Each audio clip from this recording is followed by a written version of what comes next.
Hey, everybody. It is your girl, Miss Motivational Mogul Mindset, Ava Cherie, the Inspire. Hope you're having a good weekend. I wanted to get on real quick and upload this. Just had a very moving conversation and revelation came out of it. It's hot off the press. I wanted to get this out. I'm not going to jump on camera. I'm not going to worry about all that.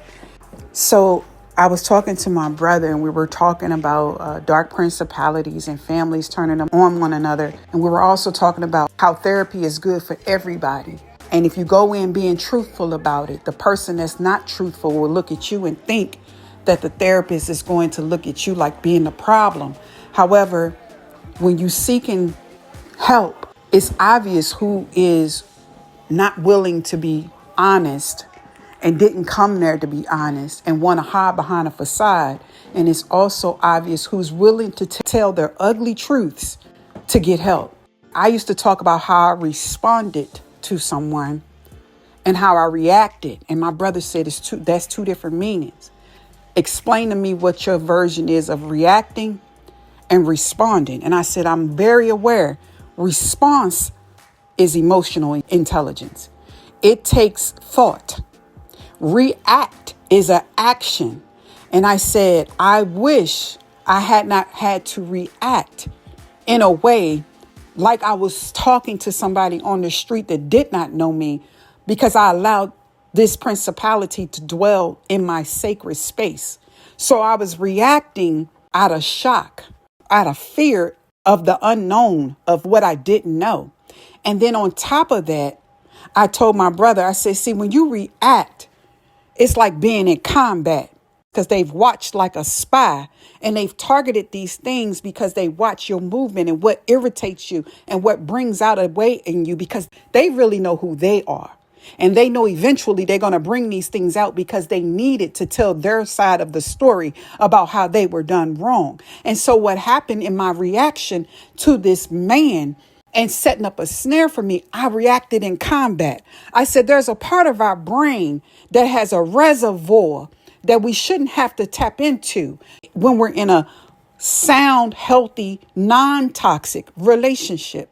Your body tells you when something's poison for you and toxic. Your body tells you when something's attacking you from the inside out. And your body is on go mode.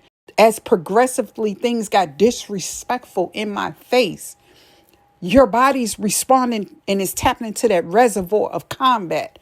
And I equated that combat to being in war. When you're strapping up your boots and people in the military are going to fight against another country, they are arming themselves and their mentality is, I'm going in and I'm coming out alive. I'm going to hurt something. You understand what I'm saying? That reservoir is not something you should have to tap into when you're in a healthy relationship. Your body should not have that reaction when you're in a healthy relationship, that you're in combat.